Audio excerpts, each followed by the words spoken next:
Hello बच्चों, good morning. आज की तारीख है 28 नवंबर 2024। आज के करंट अफेयर क्वेश्चन और लल्लन टॉप प्रश्नों में आप सभी का स्वागत है। बच्चों, आज हम देखेंगे 28 नवंबर के 10 करंट अफेयर क्वेश्चन पूरी व्याख्या के साथ सॉल्व करेंगे और हर प्रश्न के नीचे 4 से 5 लल्लन टॉप क्वेश्चन सॉल्व करेंगे जो कि जीके जीएस और कुछ महीने पुराने करंट अफेयर क्वेश्चन होंगे। अगर आप सभी को इतनी क्लास देखनी है तो आप सभी हमारे साथ 20 मिनट तक बने रहेंगे, जिसमें लगभग हम 60 क्वेश्चन करने वाले हैं। ठीक है, तो अगर वीडियो में कोई प्रॉब्लम हो तो हमको ज़रूर बताएं। वीडियो अच्छी लगे तो लाइक शेयर कमेंट जरूर करें। चलिए शुरू करते हैं अपने 28 नवंबर के दैनिक समसामयिक सभी प्रतियोगी परीक्षाओं के लिए महत्वपूर्ण प्रश्न। पहला प्रश्न हमारा है, हाल ही में बुनियादी पशुपालन सांख्यिकी 2024 के अनुसार शीर्ष दुग्ध उत्पादक राज्य कौन सा है। तो इसमें बहुत से महत्वपूर्ण तथ्य आप सभी को देखने को मिलेगा। तो सबसे पहले देखते हैं कि शीर्ष दुग्ध उत्पादक राज्य कौन सा है। तो उत्तर प्रदेश है, ऑप्शन ए हमारा सही हो जाएगा। इसकी अगर व्याख्या देखें तो बुनियादी पशुपालन सांख्यिकी 2024 यह रिपोर्ट अगर पूछे किसके द्वारा जारी किया गया है तो पशुपालन और डेयरी मंत्रालय के द्वारा जारी किया गया है, जिसके वर्तमान में मंत्री अगर पूछे कौन है तो राजीव रंजन उर्फ लल्लन सिंह पशुपालन और डेयरी मंत्रालय के मंत्री हैं। इस रिपोर्ट में बताया गया है 1 मार्च 2023 से लेकर 29 फरवरी 2024 तक के आंकड़ों को इसमें जारी किया गया है। इसमें बताया गया है कि दुग्ध उत्पादन में पहला स्थान किस राज्य का है तो उत्तर प्रदेश का है, जो कि पूरे भारत का 16.21% दुग्ध उत्पादन करता है। दूसरा स्थान है राजस्थान का, जो कि पूरे भारत का 14.51% दुग्ध उत्पादन करता है। तो दुग्ध उत्पादन में पहला स्थान उत्तर प्रदेश, दूसरा स्थान राजस्थान का है। नेक्स्ट अगर देखिए, अंडा उत्पादन में पहला स्थान जो है भारत में किस राज्य का है, आंध्र प्रदेश का है। दूसरा स्थान है तमिलनाडु का। मांस उत्पादन में अगर पूछे पहला स्थान किसका है तो पश्चिम बंगाल का है और दूसरा स्थान किसका है, उत्तर प्रदेश का है।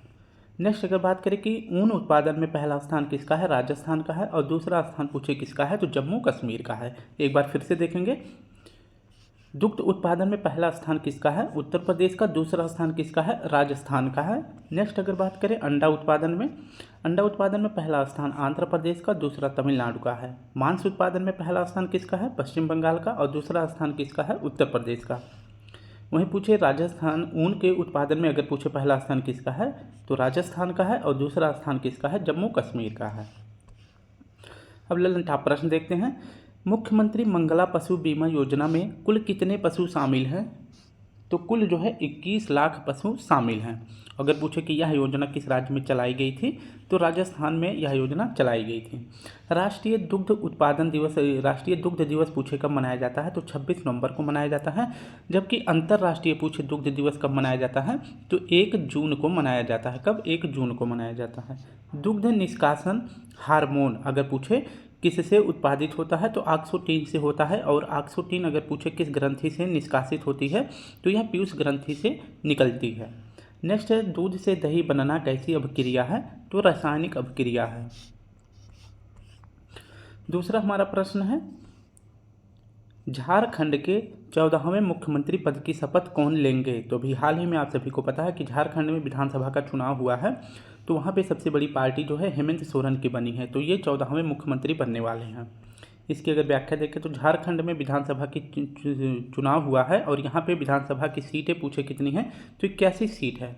और सबसे बड़ी जीत अगर पूछे इस विधानसभा में किसकी हुई है, किस पार्टी की, तो झारखंड मुक्ति मोर्चा पार्टी की हुई है। इसने जो है अकेले 56 सीटें जीत रखी थी। ठीक है, तो इस बार जो है फिर से एक बार हेमंत सोरेन जो है झारखंड के 14वें क्रम के मुख्यमंत्री बनने वाले हैं। ये क्रम आपको याद रखना है।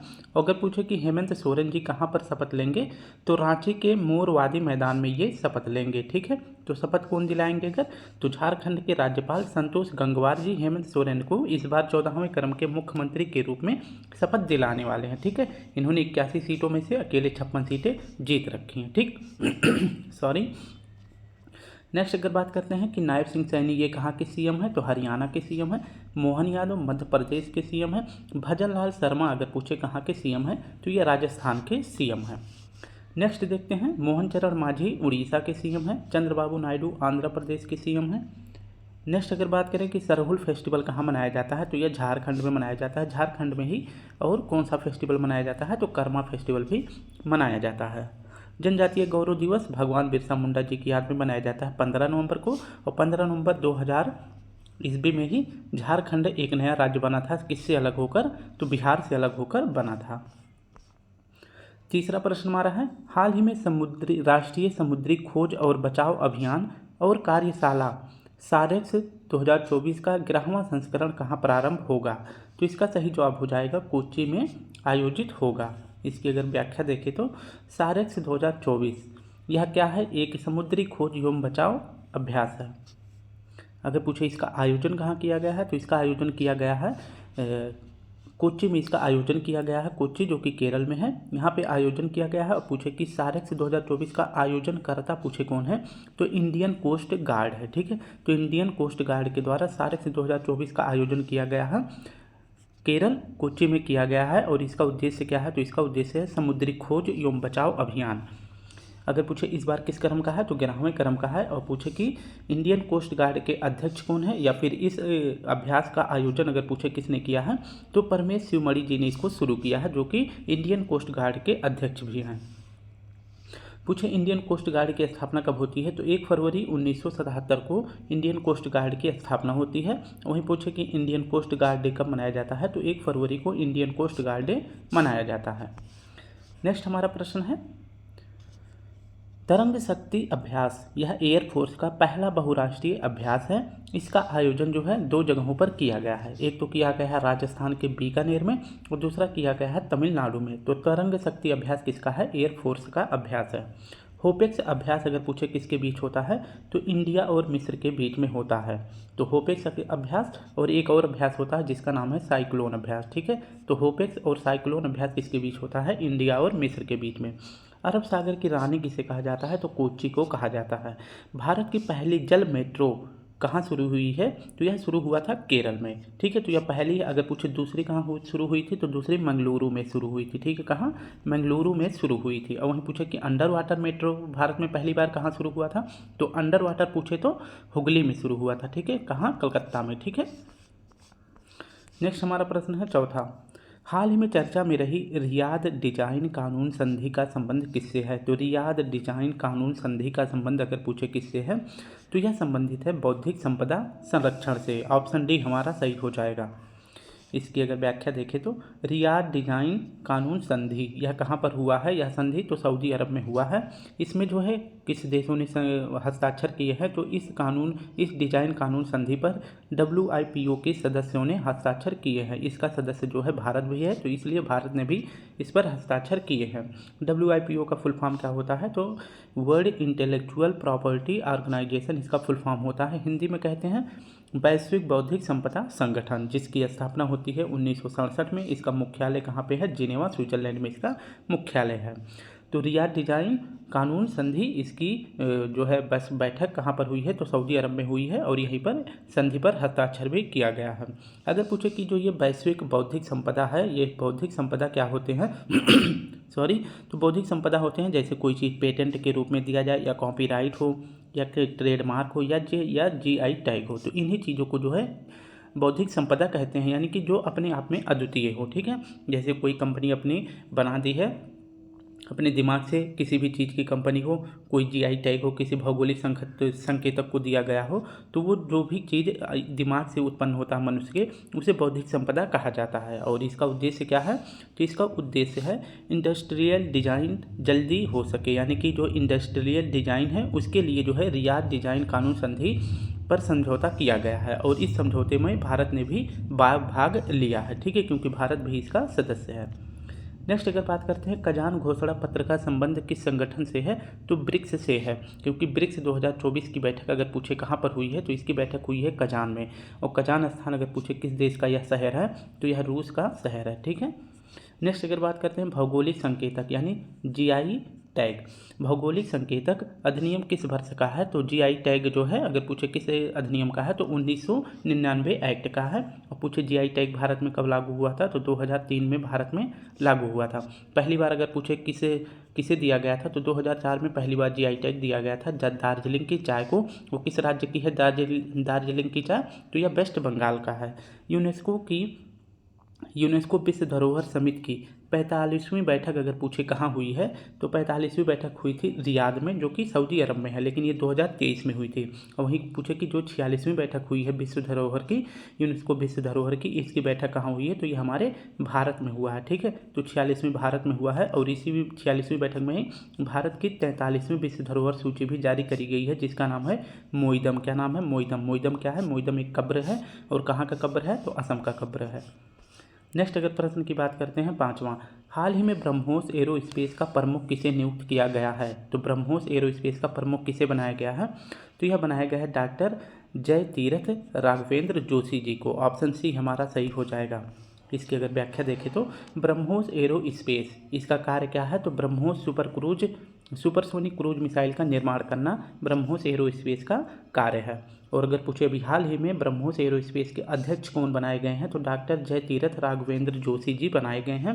ब्रह्मोस अगर पूछे एरोस्पेस की शुरुआत किसने करी थी तो भारत और रूस ने मिलकर ही ब्रह्मोस एरोस्पेस की शुरुआत करी थी। ठीक है, तो इसके अध्यक्ष कौन बनाए गए हैं? डॉक्टर जय तीरथ राघवेंद्र जोशी जी बनाए गए हैं। कैग के अध्यक्ष कौन बनाए गए हैं? तो कैग के अध्यक्ष बनाए गए हैं कि संजय मूर्ति जी। इंडियन ऑयल के अध्यक्ष कौन बनाए गए हैं? तो अरविंदर सिंह साहनी जी बनाए गए हैं, जबकि फिक्की के अध्यक्ष बनाए गए हैं हर्षवर्धन अग्रवाल जी। नेक्स्ट अगर बात करते हैं कि भारत ने ब्रह्मोस मिसाइल का निर्यात किस देश को भी हाल ही में किया है? तो फिलीपींस को किया है। भारत के नए मुख्य न्यायाधीश कौन बने हैं? तो 51 नंबर के अगर पूछे कौन बनाए गए हैं तो जस्टिस संजीव खन्ना जी बनाए गए हैं। भारत के नए कैबिनेट सचिव कौन हैं?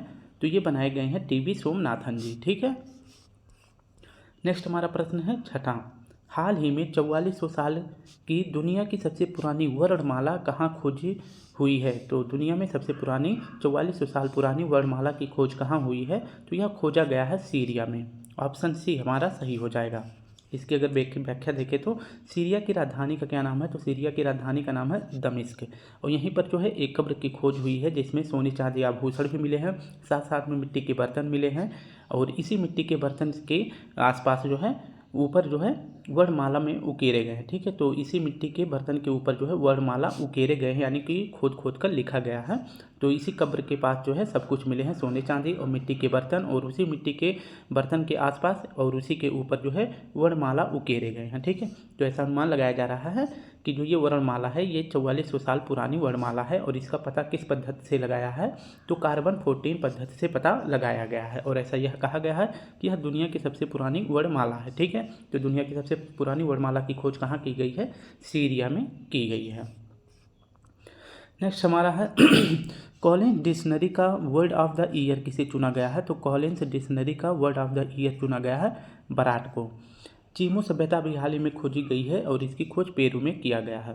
संस्कृत का पहला व्याकरण अगर पूछे कौन सा है? तो संस्कृत का पहला व्याकरण ग्रंथ है अष्टाध्यायी, और इसके लेखक अगर पूछे कौन है तो पाणिनि इसके लेखक हैं। इंटरनेशनल कॉन्टिनेंटल फुटबॉल का विजेता कौन है? तो सीरिया जीत गया है। और किसको हराकर? तो भारत को हराकर सीरिया ने इंटर कॉन्टिनेंटल फुटबॉल कप का विजेता बन गया है। नेक्स्ट प्रश्न हमारा है 7वां, हाल ही में सियोल नेशनल यूनिवर्सिटी ने पृथ्वी की धुरी में 31.5 इंच के झुकाव का क्या कारण बताया है? तो 1 इंच से भी छोटा है, मतलब कि 31 पॉइंट मतलब बिल्कुल नॉर्मली बहुत कम ही झुकाव है, मतलब 1 इंच से भी 1 इंच का मान लीजिए 1 इंच से जो कम होता है, मतलब जैसे 1 रुपये होता है तो उसका कितना हो जाएगा? 1 रुपये में कितना पैसा हो जाता है? तो 100 पैसा हो जाता है। ठीक है, तो उसी 1 इंच में जो 35 इंच है मतलब 31.5 इंच है कि झुकाव का क्या कारण बताया गया है? किसमें? तो पृथ्वी के धुरी में। तो कारण क्या बताया गया है किसके अनुसार? तो सियोल यूनिवर्सिटी के अनुसार बताया गया है कि पृथ्वी के धुरी में झुकाव कितना हुआ है? तो 31.5 इंच का झुकाव देखा गया है, और इसका कारण क्या बताया गया है? तो अत्यधिक भूजल निष्कर्षण। ऑप्शन बी बताया गया है इसके झुकाव का कारण। ठीक है, अभी व्याख्या देखेंगे तो समझ में आ जाएगा।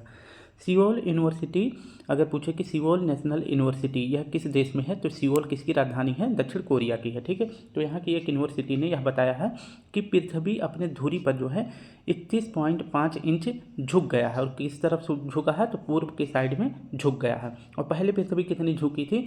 तो पृथ्वी झुका था 23.5 अंश झुका हुआ था। ठीक है, और यह 31.5 इंच मतलब 1 इंच से भी कम है। तो यह कितना झुक गया है, तो 31.5 इंच झुक गया है, जिसका कारण क्या बताया गया है कि जो भूगर्भ से यानी ज़मीन के अंदर से जो भी जल निकाले गए हैं उसी के कारण जो है यह पृथ्वी झुक गया। ठीक है, हम लोगों ने इतना पृथ्वी से जल निकाल लिया है कि पृथ्वी के जो धुरी है उसमें कितने का झुकाव हो गया है, तो 31.5 इंच की झुकाव देखी गई है, वो भी सूर्य की तरफ यानी कि पूरब की तरफ यह झुक गया है। ठीक है, और ऐसा क्यों झुका है, क्योंकि पानी अधिक निकालने की वजह से पृथ्वी अपना बैलेंस बनाने के लिए इतना इंच झुक गया है। ठीक है, किस यूनिवर्सिटी ने बताया है, तो सियोल नेशनल यूनिवर्सिटी ने बताया है। और झुकने का प्रभाव क्या बताया है कि अगर यह झुका है इतना तो इसका प्रभाव क्या पड़ेगा पृथ्वी पर, तो हवा में परिवर्तन हो जाएगा, समुद्री धारा में भी परिवर्तन हो जाएगा और क्लाइमेट चेंज हो जाएगा। ठीक है, नेक्स्ट अगर बात करते हैं ललन टॉप प्रश्न में, पृथ्वी पर कुल कितनी देशांतर रेखाएं हैं, तो 360 देशांतर रेखाएं हैं। पृथ्वी पर कुल कितने अक्षांश हैं, तो 181 अक्षांश है। वहीं पूछे कुल कितनी रेखा है, यानी कि कुल कितने अक्षांश रेखा अगर पूछे तो रेखा जो है 181 में से 2 माइनस कर देंगे तो 179 अक्षांश रेखा हो जाएगा। ठीक है, क्योंकि जो पृथ्वी के ध्रुव पर जो 2 ये अक्षांश होती हैं ये सिर्फ नॉर्मली एक बिंदु होता है, ये कोई रेखा नहीं है। ठीक है, तो 180 में से 2 ये बिंदु वाली यानी कि 2 ये जो अक्षांश रेखाएं हैं इसको माइनस कर दिया जाएगा तो यह हो जाएगा 179। कर्क रेखा कितने राज्यों से होकर गुजरती है, तो भारत में 8 राज्यों से होकर गुजरती है। एक बार इसका क्रम अगर बता दें तो पश्चिम से पूर्व पड़ेगा गुजरात, फिर इसके बाद पड़ेगा राजस्थान, राजस्थान के बाद मध्य प्रदेश पड़ेगा, मध्य प्रदेश के बाद पड़ेगा झारखंड, छत्तीसगढ़ पड़ेगा, छत्तीसगढ़ के बाद पड़ेगा झारखंड, तो झारखंड के बाद पड़ेगा उड़ीसा, उड़ीसा के बाद पड़ेगा वेस्ट बंगाल यानी पश्चिम बंगाल पड़ेगा, और पश्चिम बंगाल के बाद पड़ेगा त्रिपुरा पड़ेगा, त्रिपुरा के बाद पड़ेगा मिजोरम। ठीक है, तो ये 8 पड़ेंगे, गुजरात, राजस्थान, मध्य प्रदेश, छत्तीसगढ़, झारखंड, उड़ीसा, वेस्ट बंगाल, त्रिपुरा और मिजोरम, ये 8 पड़ेंगे। ठीक है, नेक्स्ट अगर बात करते हैं भारत की मानक समय रेखा क्या है, तो 82.5 डिग्री है, जो कि इलाहाबाद के नैनी से गुजरती है। नेक्स्ट हमारा प्रश्न है 8वां, हाल ही में राष्ट्रीय डोपिंग रोधी एजेंसी ने डोपिंग परीक्षण के लिए नमूना देने से इनकार करने पर किसे 4 साल के लिए निलंबित कर दिया है, तो किसे 4 साल के लिए बैन कर दिया गया है, किसके द्वारा, नाडा के द्वारा। ठीक है, तो नाडा के द्वारा किसे बैन कर दिया गया है, तो बजरंग पूनिया को बैन कर दिया गया है। ऑप्शन ए हमारा सही हो जाएगा। इसकी अगर व्याख्या देखें तो नाडा का मतलब होता है नेशनल एंटी डोपिंग एजेंसी, राष्ट्रीय डोपिंग रोधी एजेंसी। इसकी स्थापना 2005 में करी जाती है। इसका अगर मुख्यालय पूछे कहाँ पे है, तो दिल्ली में इसका मुख्यालय है। और इसके ब्रांड एम्बेसडर कौन बनाए गए हैं, सुनील शेट्टी जी बनाए गए हैं। और अभी जो है नाडा के द्वारा 4 साल का बैन लगा दिया गया है बजरंग पूनिया पर।